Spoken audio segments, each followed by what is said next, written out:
கொலை செய்யும் நோக்கத்தில் 4 பேர் வந்து தாக்குதல் நடத்தியிருக்கிறாங்க. குறிப்பாக டிஜிபி அலுவலகத்துக்கு வாசலை வச்சு செய்கிறாங்க. தவிர்த்து விட்டு அவர்கள் வந்து ஏதோ பேருக்கு நின்றுட்டு இருக்கிறாங்கன்னும் பொழுது இது எந்த மாதிரியான நோக்கத்தின் அடிப்படையில் யார் செய்திருக்கான்னு நினைக்கிறீங்க? டிஜிபி ஆஃபீஸ் அலுவலகத்துக்கு எதில் நடக்குதுன்னா சிஎம் அவங்க சிஎம், போலீஸ் அவங்க, அப்புறம் வீட்டில் செஞ்சாருன்னா, அப்புறம் ரோட்டில் செஞ்சாருன்னா, டிஜிபி ஆஃபீஸில் செஞ்சாருன்னா அதெல்லாம் ஒன்றா பார்த்துக்கலாமா? நம்ம போலீஸ்ப்பா, நமாஸ் போலீஸ் இது, மாடல் போலீஸ் இது. பறையர்னு யாராவது சொல்லி வந்தால் செருப்பால் அடித்து விரட்டுங்கள் அந்த நாய்களைன்னு சொன்னேன். ஏற்கனவே என் மீது கூலிப்படைகளை வைத்து தாக்குதல் நடந்ததற்கான ஆதாரத்தோடு நான் டிஜிபி அலுவலகத்தில் 2 முறை புகார் கொடுத்துருக்கேன் எழுத்துப்பூர்வமாக. இன்றைக்கு நடந்த சம்பவம் திட்டமிட்டு நடந்தது போலவும் தெரியுது. அவங்க நினைச்சது இந்த சண்டையை பாமக விசிகா சண்டைன்னு மாற்றணும்னு ஒரு பெரிய சரி திட்டம் போட்டு இன்னைக்கு வந்திருக்காங்க. இப்போ இடையில நான் வந்த உடனே சரி இவன் வருவான்னு தெரிஞ்சு தான் நான் நிச்சயமாக சொல்கிறேன், இது திருமாவளவன் உத்தரவு இல்லாமல் இது நடக்காது. அதுக்குள்ளே என் நம்பரை திருப்பும் எடுத்து புதுவெளியில் போட்டு விட்டு மூர்த்தி தாக்கப்பட்ட ராயப்பட்ட மருத்துவமனையில் கிண்டல் பண்ணுறாங்களாம். பறையன்னு ஆஸ்பத்திரியில் வேற டே மூதேவி நான் நல்லா தாங்கிறேன், ஒரு சிராய் கூட எனக்கு இல்லை. நீங்கள் வந்து இப்படி தான் சண்டை செய்வீங்கனாக்கா அண்ணன் மூர்த்தியோடு நானும் வருகிறேன், வாங்க நீங்கள் ஒரு இடத்த சொல்லிட்டு கூட வாங்க, என்னன்றதை நம்ம பேசிக்கலாம் உட்காந்து. ஆம்ஸ்டாங்கை வந்து ஈஸியாக செஞ்சுட்டீங்க, அதே மாதிரி வரிசையாக அடுத்த மூர்த்தியை செஞ்சலான்னு கனவு காண. ஒரு மூர்த்தின்னா 1000 மூர்த்தி வருவான். முதல்ல நீங்கள் என்னெல்லாம் செய்யவே முடியாது.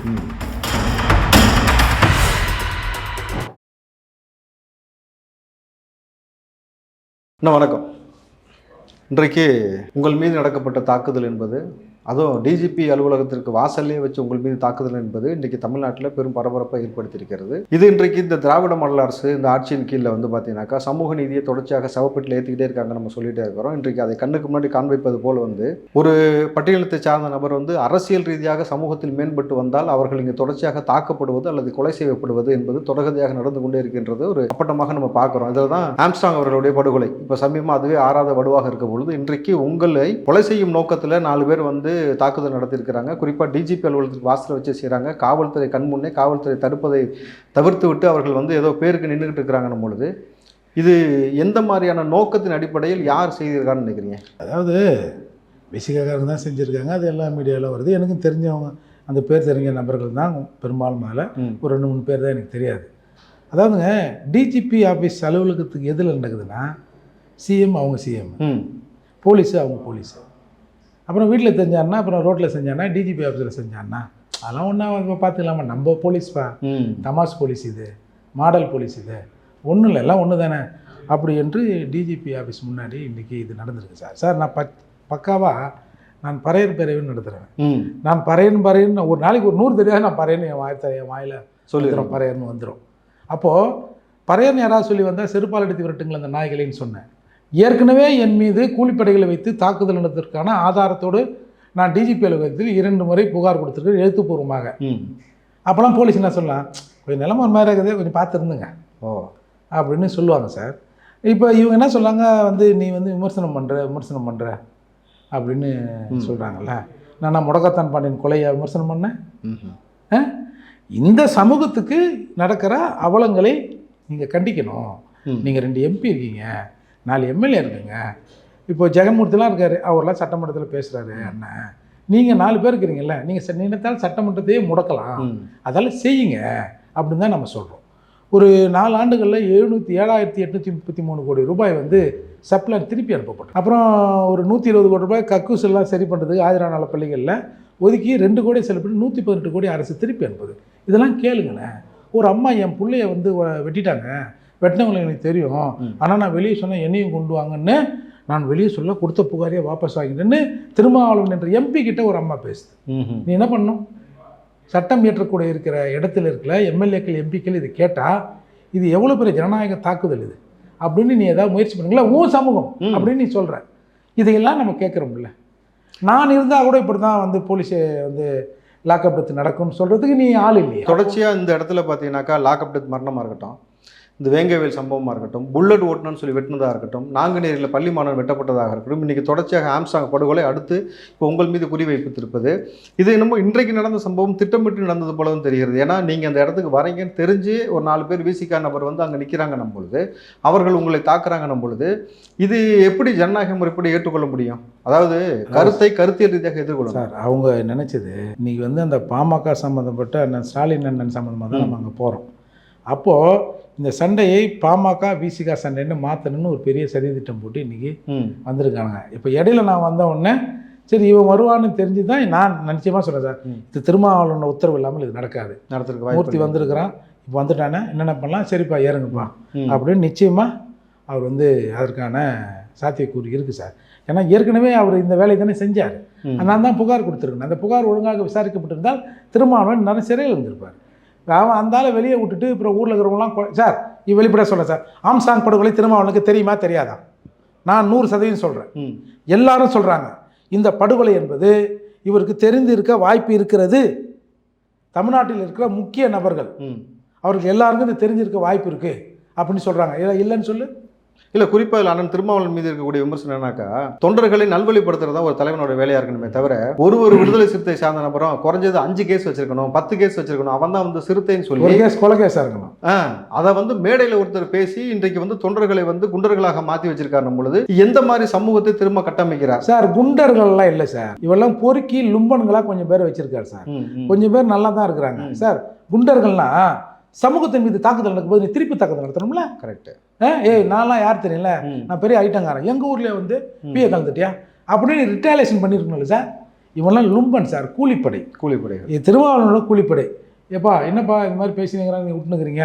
என்னது தலைவர் இதோ பார்த்துறாங்க. நீங்கள் அமைதியாக இருக்கிற வரைக்கும் உங்களை தாக்கிக்கிட்டு இருந்த நபர்கள் நீங்கள் திருப்பி ஒரு அடி அடித்த உடனே ஒரு தாடி வச்சவங்கலாம் தரையில் விழுந்து மீசையில் முழு தாடியெல்லாம் மண்ணாகி தலைதறிக்க ஓடுற காட்சி நம்ம பார்க்குறோம் சார். நம்ம பிள்ளைங்க, நம்ம அண்ணன் தம்பி அப்படின்னு நம்ம பார்க்குறேன் சார். அந்த ஒரு நிமிஷத்துக்கு அப்புறம் தான் நான் வந்து ரியாக்ட் பண்ண ஆரம்பிக்கிறேன். அதுவரை நான் வந்து ரொம்ப அமைதியாக தான் இருந்தேன். டிஃபன் பண்ணி நம்ம பார்த்து தெரிஞ்ச என்னப்பா என்ன சொல்லுங்கிற தவிர அதுக்கப்புறம் நம்ம மனுஷன் தானே. உடனே அவனுங்க வந்து இப்போ எனக்கு ஃபோன் பண்ணுறாங்க, என்ன ஹாஸ்பிட்டலில் இருக்கிறாம ஹார்லிக்ஸ் வாங்கிட்டு வருவா. அதுக்குள்ளே என் நம்பரை திருப்பும் எடுத்து பொதுவெளியில் போட்டு விட்டு மூர்த்தி தாக்கப்பட்ட ராயப்பட்ட மருத்துவமனையில் கிண்டல் பண்ணுறாங்களாம் பறையணும். ஹாஸ்பிட்டலில் வேறு டே மூதேவி நான் நல்லா தாங்கிறேன், ஒரு சிராய்ப்பு கூட எனக்கு இல்லை, ஏதோ உங்கள் ஆளுங்க தான் ஏதோ ஹாஸ்பிட்டலில் அட்மிட் ஆகி ஏதோ தையல் போட்டிருக்காருன்னு சொல்கிறானுங்க. அது என்ன எனக்கு தெரில. போய் அவங்களுக்கு எதுவுமே கொடுறா, பால் பிடிக்குமா, தாய்ப்பால் வந்து கொஞ்சம் எதிர்ப்பு சக்தி இருக்குல்ல, போ சொல்ல கூடிய கூட்டும் போடா அப்படின்னு நான் வெளிப்படையாக சொல்கிறேன். இப்போ என்ன கண்ணாமலான்னு பேசும்போது அந்த மாதிரி சொல்லிட்டே வந்துட்டீங்க. ஆமாம் சரி இப்போ என்ன தாய்ப்பால் ஊட்ட செத்துட்டாங்கண்ணா சரி ஹாஸ்பிட்டல் யாராவது அது குழந்தைகளுக்கு தான், பொறுக்கைகளுக்கு அல்ல. நம்ம என்ன பண்ணுவோம்னாக்கா, எனக்கு இன்னொரு கேள்வி இருக்குது. நீங்கள் தொடர்ச்சியாக இப்போ பாமகவுக்கு ஆதரவாகவும் அண்ணன் சீமானுக்கு ஆதரவாகவும் இருப்பதாலேயே உங்கள் மீது வந்து இன்னும் கடுங்கோபத்தில் இந்த மாதிரி தாக்குதல் நடத்துகிறாங்களான்னு ஒரு கேள்வி சார். பாமக சீமான் இல்லை சார், தமிழர்கள் ஒற்றுமையை பறையர் சாதி பட்டு நான் பிற சாதியோட நட்பு வைக்கணும்னு நினைக்கிறேன் சார். இது இப்போ இல்லை சார், 1970-75 அண்ணன் பூவை மூர்த்தியாரும் ராமதாஸ் ஐயாவும் சேர்ந்து மாநாடு போட்டிருக்காங்க. இந்த 2 சமூகம் ஒன்றா இருக்கணும்னு மூர்த்தி அண்ணன் அந்த காலத்திலே செஞ்சுருக்காரு. அதை இன்றைக்கு நான் வந்து தம்பி இன்னைக்கு செய்கிறேன் சார். இப்போது ஏன் 2 சாதி ஒன்றா இருக்கக்கூடாதா? அதுதான் சார் பிரச்சனை. உங்களுக்கு 2 சாதியும் பறையரும் வன்னியரும் இங்கே ஒத்துமை ஆகிட்டாங்கன்னா 89 தொகுதிகளில் வட மாவட்டங்களில் நாங்கள் நினைப்பது தான் சிஎம், நாங்கள் நினைக்கிறது தான் எம்எல்ஏ. இது நடந்தால் நம்ம திரும்ப ஆட்சிக்கு வர முடியாது, பார்த்துக்க திரும்ப அதை கொஞ்சம் செஞ்சு விடு அப்படின்னு சொல்கிறாங்க. ஏற்கனவே நான் வந்து விடுதலை சிறுத்தைகளை அரசியலாக கொஞ்சம் விமர்சனம் பண்ணுறேன் இல்லையா, 2த்தையும் சேர்த்து சரி எதுனால இருந்தாலும் நம்ம முதல்வர் நம்ம மேலே எஃப்ஐஆர் போட மாட்டார் அப்படின்னு திரும்ப நினைக்கிறேன். இல்லை, அது எவ்வளவு தைரியம் இருந்தாக்கா ஒரு டிஜிபி அலுவலகத்துக்கு முன்னாடி, காவலர்களுக்கு முன்னாடி, இத்தனை ஊடகத்துக்கு முன்னாலே உங்களை தாக்குறோமே, நாளைக்கு இது வழக்காகும், கேஸ் ஆகும், அரெஸ்ட் பண்ணுவாங்க அப்படின்ற எந்த ஒரு துளி பயமும் இல்லாமல் இதை செய்கிறானுங்கனாக்கா அப்போ வந்து சப்போர்ட் இருக்குன்றது இருந்து தானே செய்யறாங்க. போலீஸ் அவங்க போலீஸ் தானே சார். என்கிட்ட நேரடியாக பேச பெரிய இடத்துல ஒப்புதல் வாங்கிட்டு தெரியுமா உனக்கு கொலை பண்ணுறதுக்கு சார். இப்போ சத்தியமாக இப்படி பேசுகிறான் சார். அங்கேயே நாங்கள் அப்ரூவல் வாங்கிட்டோம், சரி ஒன்று செஞ்சுங்க அப்படின்னு சொல்லிட்டாங்க தெரியுமா. இன்னும் எத்தனை நாள் சாவ போகிறார் சார். எனக்கு இன்னும் 1 வாரம் மூர்த்திக்கு ஒரு வாரத்துக்கு மூர்த்தி கொல்லப்படுவார்னு யூடியூப்பில் பேட்டி கொடுத்தவங்களாம் இருக்கிறான். இவ்வளவு தைரியமாக பகிரங்கமாக சொல்லிட்டு செய்கிறாங்க. இது முழுக்க எல்லா இசையும் பெற்று நடத்தப்பட்ட சம்பவமாக தான் நான் நினைக்கிறேன். இல்லைன்னா சார் ஒரு போலீஸ் சொல்லுமா சார், நிலைமை கொஞ்சம் மோசமாகுது, கொஞ்சம் பார்த்து இருந்துங்க. உங்களுக்கு பாதுகாப்பு கொடுக்க வேண்டிய காவல்துறை இந்த மாதிரி சொல்லுதுனாக்கா இது எப்படி எடுத்துக்கொள்றது? இப்போது திராவிட மாடல் ஆட்சி, சமூக நீதி ஆட்சின்னு சொல்கிறதெல்லாம் பேரளவு தான் இல்லையா? ஆமாம் சரி, ஆவாதான மாற்றி போட்டுக்கலாமா? தலைவரே கம்மியாயிடுவானே, அதை சொல்லுங்கள். இல்லை, இன்றைக்கி அரசியல் ரீதியாக எல்லாரும் எவ்வளவோ விமர்சனம் பெறுறோம், யாரும் வெட்டுக்குத்த அளவுக்குலாம் போகிறது கிடையாது. ஆனால் இன்றைக்கு பட்டியலத்தவருக்கு மட்டும் தொடர்ச்சியாக அரசியல் ரீதியாக மேன்போக்காக வராங்க, ஒரு அடையாளப்படுத்தப்படுறாங்கனாக்கா அவங்க தொடர்ச்சியாக கொலை செய்யப்படுறதுன்றது. அப்போ திட்டமிட்டு திராவிட கட்சிகள் இந்த பட்டியலத்தவரை பிரித்து வைப்பது, பிற சாதி நபரோடு நட்பாக போகக்கூடாதுக்காக திட்டமிட்டு செய்கிற செயலாது. திருமா என்ற ஆளுமை இருக்கிற வரை இந்த பட்டியல் சமூக மக்களின் ஓட்டை, குறிப்பாக பறையரின் ஓட்டை திருடி கொள்ளலாம், வாங்கி கொள்ளலாம் அப்படின்னு இங்கே திராவிட கட்சிகள் நினைக்கிறாங்க.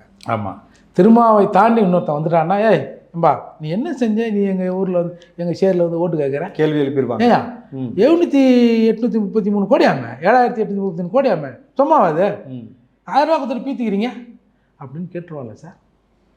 அந்த குரல் எழும்பக்கூடாது.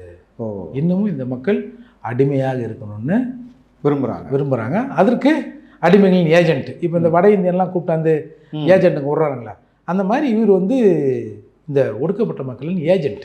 அப்போ இங்கே தமிழ் புரோக்கர். அப்போ பெரும்பாரியாக இருக்கக்கூடிய தமிழ் சமூகம் இருக்கக்கூடிய நபர்கள்லாம் ஒன்று சேரவே கூடாதுன்றதுக்காக திட்டமிட்டு இது சாதிய ரீதியாக பிளவுபடுத்தக்கூடிய வேலை தான். நிச்சயமா சார். இன்னைக்கு பறையரில் இப்போ நான் இருக்கேன்னா என்னை தவிர வேறு யார் இந்த பறையர் சாதி பற்றும் பிற சாதி நட்புன்னு சொல்கிறாங்க சொல்லுங்கள். நாங்கள் எல்லா மாவட்டத்திலும் கூட்டம் போடுறோம், எல்லா மாவட்டத்திலும் போய் பெட்டிஷன் விடுறோம், பர்மிஷன் கொடுக்காது. போலீஸ் வந்து பர்மிஷனில் வந்து திருப்பி ஹைகோர்ட்டுக்கு வரோம், ஆர்டர் வாங்குகிறோம், திருப்பி போய் கூட்டம் நடத்துகிறோம். நாங்களும் ஓயலையே இல்லை. இன்றைக்கி நடந்த சமூகத்தை குறிப்பாக இன்றைக்கு அரசியல் தலைவர்கள் எல்லாரும் கூர்ந்து கவனிக்கிறாங்க. இது வந்து சாதாரணமாக கடந்து போகக்கூடிய விஷயம் கிடையாது. ஒரு கட்சி நடத்தக்கூடிய நபரை வந்து இன்றைக்கி பொதுவெளியில் வைத்து கொலை செய்வதற்கு, அதுவும் டிஜிபி அலுவலகத்துக்கு முன்னாடியே கொலை செய்வதற்கான முயற்சி நடக்குதுன்னும் பொழுது, தமிழ்நாட்டில் திராவிட மாடல் ஆட்சியில் நாளைக்கு பிடிக்கலை, உங்களை எதிர்கருத்து சொன்னாலே கொன்றலாம் அப்படின்ற மாதிரியான விஷயத்தை இன்றைக்கி கையாளுறாங்க. அப்படின்னும் போது இதை வந்து பிற கூட்டணி கட்சிகள் வந்து சாதாரணமாக கடந்து போகக்கூடிய செய்தியாக இல்லை. நிச்சயமாக அதில் அதிமுக, பிஜேபியிலேருந்து பிற கட்சிகள் எல்லாருமே வந்து குரல் கொடுப்பார்கள். குறிப்பாக இன்றைக்கு பார்த்தீங்கன்னாக்கா, இப்போ விஜய் அவர்களுடைய கட்சியிலேருந்து பார்த்தீங்கன்னாக்கா, அவர்கள் இந்த பக்கம் சீமானை விமர்சிப்பது, சீமான் அவர்களை விமர்சிப்பது கருத்தியல் ரீதியாக இருக்குது. யாருமே வந்து அடிதடிக்கு போகலை. இத்தனை ஆண்டு காலம் இல்லாமல் இன்றைக்கு அது எலெக்ஷன் நெருங்கக்கூடிய நேரத்தில், குறிப்பாக தலித்தின தலைவர்களை வந்து படுகொலை செய்து கொண்டிருக்கக்கூடிய நேரத்தில் உங்களை டார்கெட் செய்வது என்பது உள்ளபடி வேதனைக்குரியதாக இருக்கிறது. காவல்துறையும் சரி, இன்றைக்கு இருக்கக்கூடிய இந்த அரசாங்கம் சரி, இதை கூர்ந்து கவனித்து இதை சரி செய்ய தவறினீர்கள் என்றால் நிச்சயமாக நாளைக்கு இந்த சமூக ரீதியாக ஒரு மிகப்பெரிய ஒரு போராட்டத்தை எழுப்பக்கூடிய ஒரு நிர்பந்தத்திற்கு இந்த ஒருங்கிணைந்த சமூகமாக நாங்கள் வந்து நிற்போம். அண்ணன் மூர்த்திக்குன்றதை நம்ம இந்த இடத்துல பதிவு செய்கிறோம். நாளைக்கு இஸ்லாமிய தோழர்கள் அண்ணன் மூர்த்தியோடு இருப்போம். இல்லை நீங்கள் வந்து இப்படி தான் சண்டை செய்வீங்கனாக்கா அண்ணன் மூர்த்தியோடு நானும் வருகிறேன், வாங்க, நீங்கள் ஒரு இடத்த சொல்லிட்டு கூட வாங்க, என்னன்றதை நம்ம பேசிக்கலாம் உட்காந்து. கூடுதலாக ஒன்று சொல்கிறேன் சார். ஒரு ஆம்சாங்கை வந்து ஈஸியாக செஞ்சிட்டிங்க, அதே மாதிரி வரிசையாக அடுத்த மூர்த்தியை செஞ்சலான்னு கனவு காணாதீங்க. ஒரு மூர்த்தின்னா 1000 மூர்த்தி வருவான். முதல்ல நீங்கள் என்னெல்லாம் செய்யவே முடியாது. நீ எத்தனையோ தடவை ட்ரை பண்ண, ஒன்றுமே நடக்காது. பகல் கனவு காணாதீங்க. இல்லை மூர்த்தி அப்படி மீறி வெங்கனா வேற எங்கன்னா ஆளுங்களை கூட்டாந்து இந்த வட மாநிலம் அங்கங்கன்னு கூட்டாந்து செஞ்சாருன்னா திருமாவளவன் தான் இதுக்கு பொறுப்பு. டிக்ளேர் பண்ணுறீங்க? ஆமாம் சார், அதை தான் சார் கம்ப்ளைண்ட்டாக கொடுத்துருக்காங்க, அதே ஏற்றுக்க மாட்டுறாங்க. இருந்தாலும் இப்பயும் ஒரு தடவை சொல்கிறேன், இதுக்கு திருமாவளவன் தான் பொறுப்பு. ஸோ அண்ணன் திருமாவளவன் அவர்கள் இதை நீங்கள் கூர்ந்து கவனிக்கணும். உங்களுடைய தொண்டர்களோ கூலிப்படையோ அவர் யாராக இருப்பினும் அவர்களை அழைத்து உங்கள் கட்சியின் பேரில் இந்த மோசமான செயலை நடத்திருக்காங்கன்னும் பொழுது இதுக்கு போதிய நடவடிக்கை எடுக்கணும். இது விடுதலை சிறுத்தை நபர்கள் தான் இதை செய்திருக்காங்கன்னு நான் பகிரமாக குற்றச்சாட்டு வைக்கும் பொழுது முதல்வர் அவர்கள் அதில் கைது செய்யக்கூடிய நடவடிக்கை எடுக்கணும். கூட்டணி கட்சி தோழமை அப்படின்றதெல்லாம் நீங்கள் இதில் பார்த்தீங்கன்னாக்கா, இன்றைக்கு இந்த ஆயுதம் என்பது வன்முறை என்ற ஆயுதம் வந்து 2 பக்கமும் கூறாக இருக்கக்கூடியது. இந்த கூறான இருக்கக்கூடிய ஆயுதம் நாளைக்கு திமுகவையும் தாக்கும் என்பதை வந்து நீங்கள் புரிஞ்சுக்கணும். ஏன்னா நீங்கள் வளர்த்து ஓடக்கூடிய நபர்கள் நாளைக்கு உங்களுக்கு எதிராக, ஏன்னா ஏற்கனவே அண்ணன் திருமாவளவன் வந்து திமுகவிலிருந்து விலகி நின்று அவர் வந்து திமுக என்பது கொடிய விஷப்பாம்புன்னு சொல்லி பேசின நபர் தான். ஸோ அரசியலில் எது வேணால் நிகழும் பொழுது, ஆனால் ரவுடிகளை வளர்த்து விடுவது ஒரு ஆட்சியாளர்களுக்கு நல்லதில்லை. ஸோ ஆட்சியாளர்கள் இதை கூர்ந்து கவனிக்கணும். மூர்த்தி அண்ணனோடு தொடர்ச்சியாக எல்லாரும் வந்து களத்தில் நிற்போம் என்பதையும் இந்த இடத்துல பதிவு செய்கிறேன். நான் அந்த நேரத்திற்கு உங்கள் கருத்துக்கு ரொம்ப நன்றிண்ணே.